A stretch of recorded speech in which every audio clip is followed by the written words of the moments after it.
রবিবার তৃণমূলের ডাকে আয়োজন করা হয়েছে ব্রিগেডের জনগর্জন সভা তৃণমূলের পক্ষ থেকে এবং এই জনগর্জন সভাস্থল পরিদর্শন করতে গেলেন আজ অভিষেক বন্দ্যোপাধ্যায়।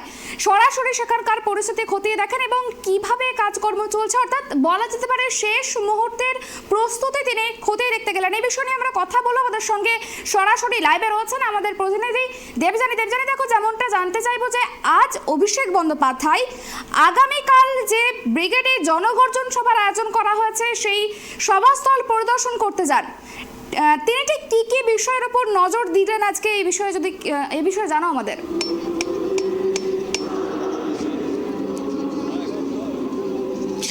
দেখো, গত কয়েকদিন ধরে অভিষেক বন্দ্যোপাধ্যায় তিনি এই ব্রিগেড প্যারেড গ্রাউন্ডে তিনি আসছেন এবং এখানে সভাস্থলের প্রস্তুতি দেখছেন। আজকেও শেষ মুহূর্তের প্রস্তুতি তিনি খতিয়ে দেখেছেন, কারণ আর কয়েক ঘন্টা মাত্র বাকি। তারপরেই তৃণমূল কংগ্রেসের মেগা ইভেন্ট আগামীকাল জনগর্জন সভা, যেটা আগামীকাল একদম সকাল থেকে যার আমরা দেখব, যেটা সমস্ত রাজ্যের মানুষ তাদের এই ব্রিগেড প্যারেড গ্রাউন্ড মুখেই তাদের দেখা যাবে। অলরেডি রাজ্যের বিভিন্ন প্রান্ত থেকে মানুষ আসতে শুরু করেছেন, তৃণমূল কর্মী সমর্থকরা আসতে শুরু করে দিয়েছেন এবং কলকাতার বেশ কিছু জায়গায় ইকো পার্ক, গীতাঞ্জলি স্টেডিয়াম সহ বেশ কয়েকটি জায়গায় তাদের থাকার ব্যবস্থাও করা হয়েছে।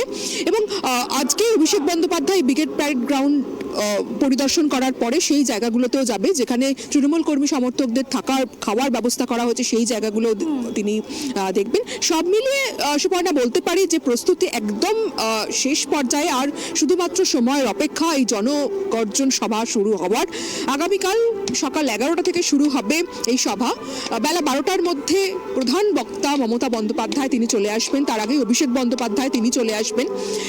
অভিষেক বন্দ্যোপাধ্যায় এবং মমতা বন্দ্যোপাধ্যায় তারাই আগামীকালের এই যে সভার, সেই সভার মূল বক্তা।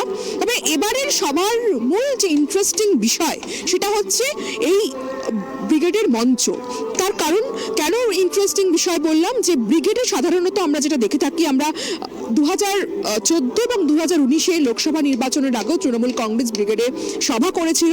মূলত ব্রিগেডে যখন কোনো রাজনৈতিক দলের সভা হয় তখন মূল একটাই সভা হয়, মূল একটাই মঞ্চ হয়, বড় মঞ্চ হয়। কিন্তু এবারে ব্রিগেডে 3টে মঞ্চ করা হয়েছে। মূল মঞ্চটা সব থেকে বড় এবং তার পাশে আরো 2টো মঞ্চ করা হয়েছে, তার ডান পাশে এবং তার বাম পাশে।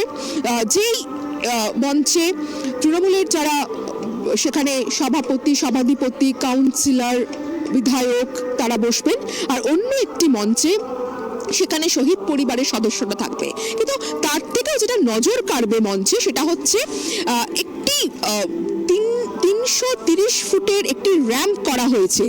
কোনো আজ পর্যন্ত এই ওয়েস্ট বেঙ্গলে, পশ্চিমবঙ্গে কোনো রাজনৈতিক দলের সভায় কোনো র্যাম্প কিন্তু আমরা দেখিনি। এই প্রথম তৃণমূল কংগ্রেসের সভায় একটা র্যাম্প দেখা যাবে। এটা দীর্ঘ র্যাম্প, 330 ফুটের লম্বা একটি র্যাম্প।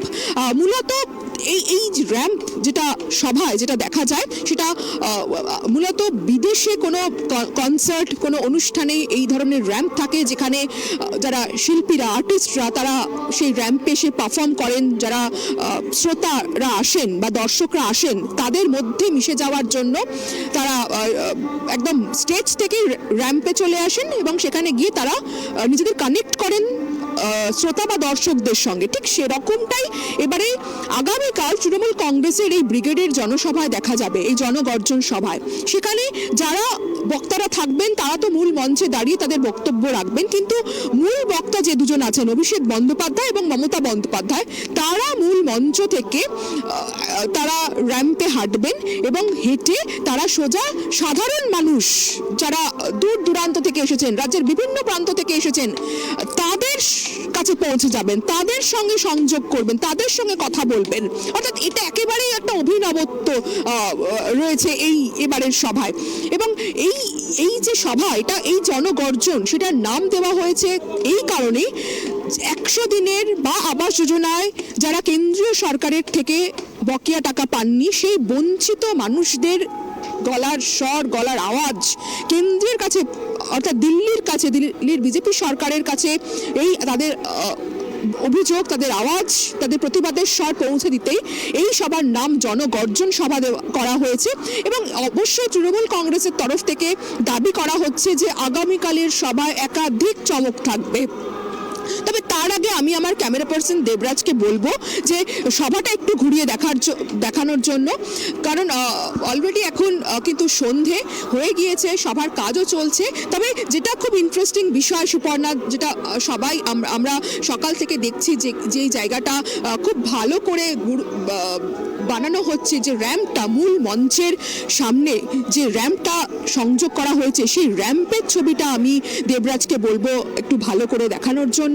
এই র্যাম্প তুমি দেখতেই পাচ্ছ, এই র্যাম্প দিয়ে কিন্তু মূল মঞ্চ থেকে মমতা বন্দ্যোপাধ্যায়, অভিষেক বন্দ্যোপাধ্যায় তারা বক্তব্য রাখতে রাখতে এই র্যাম্প দিয়ে তারা কিন্তু হেঁটে যাবেন, অনেকটা দূরে চলে যেতে পারবেন। এবং সেখানে গিয়ে সেখানে সাধারণ যারা তাদের কর্মী সমর্থক বা যারা তাদের বক্তব্য শুনতে আসবেন এই ব্রিগেড প্যারেড গ্রাউন্ডে, তাদের সঙ্গে তারা কথা বলতে পারবেন, নিজেদের বার্তা তাদের কাছেও কিন্তু সরাসরি পৌঁছে দিতে পারবেন। আর এবারের এই যে কালকের যে সভা, সেটা তৃণমূল আরেকটু জানতে চাইবো যে তুমি যেমনটা বললে, যেমনটা দেখাচ্ছ যে বিরাট আয়োজন করা হয়েছে কালকের এই সভাকে কেন্দ্র করে, আমি একটু জানার চেষ্টা করবো যে এই সভাতে যেহেতু এত মানুষজন আসবে, সেক্ষেত্রে নিরাপত্তার ব্যবস্থাটা ঠিক কতটা কড়াকড়ি করা হয়েছে এই বিষয়টা যদি একটু জানাও।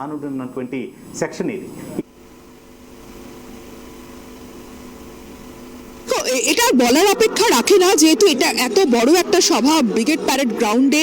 সেই লাস্ট 2019-এর লোকসভা নির্বাচনের আগে তৃণমূল কংগ্রেস সভা করেছিল, তারপরে আবার এই 2024-এর লোকসভা নির্বাচনের আগে তারা সভা করছে এবং এখান থেকেই মূলত লোকসভা ভোটের প্রচার তারা শুরু করে দেবে, এমনটাই রাজনৈতিক মহল মনে করছে।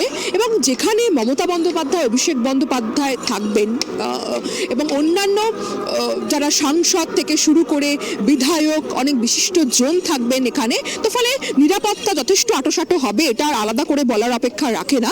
প্রচুর সিকিউরিটি এখানে থাকবে এবং ড্রোনের মাধ্যমেও নজরদারি চালানো হবে, পর্যাপ্ত সিসিটিভি ব্যবস্থা থাকছে, তাই নিরাপত্তায় কোনো ঘাটতি থাকবে না, কোনো ফাঁক থাকবে না, এমনটাই কিন্তু আমরা বিশেষ সূত্র জানতে পাচ্ছি।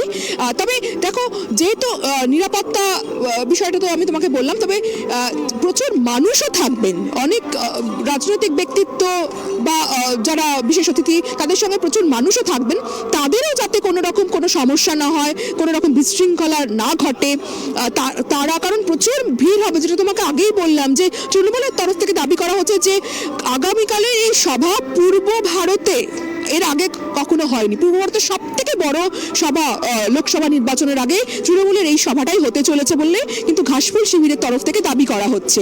ফলে প্রচুর মানুষ আসবে, তো তাদের যাতে কোথাও কোনো সমস্যা না হয় সেদিকেও বিশেষ নজর রাখা হয়েছে। কালকে আমরা হাওড়া শিয়ালদা স্টেশন থেকেও দেখব প্রচুর মানুষ আসবেন, বিভিন্ন দূর দূরান্ত থেকে যারা ট্রেনে আসবেন, সেদিকেও যাতে কোথাও কোনো বিশৃঙ্খলা না ঘটে ইতিমধ্যেই আসা শুরু করে দিয়েছে। আজকেও অনেকেই এসেছেন, কলকাতায় চলে এসেছেন, সেই ছবি আমরা দেখেছি।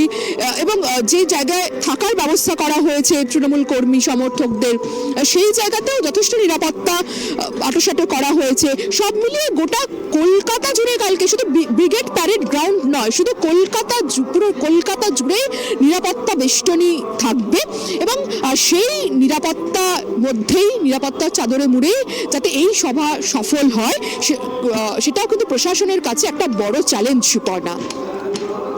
একেবারে জানি, অনেক ধন্যবাদ আমাদেরকে এই তথ্য দেওয়ার জন্য। যেমনটা জানতে পারা গেল যে কালকের যে ব্রিগেড সমাবেশের আয়োজন করা হয়েছে, ব্রিগেডে জনগর্জন সভার আয়োজন করা হয়েছে তৃণমূলের পক্ষ থেকে, সেই সভা কিন্তু অবশ্যই নজর থাকবে সভাতে এবং তার যে আয়োজন, বিরাট আয়োজন, প্রচুর মানুষ আসতে শুরু করেছে ইতিমধ্যে এবং আগামীকালও কিন্তু আসবে।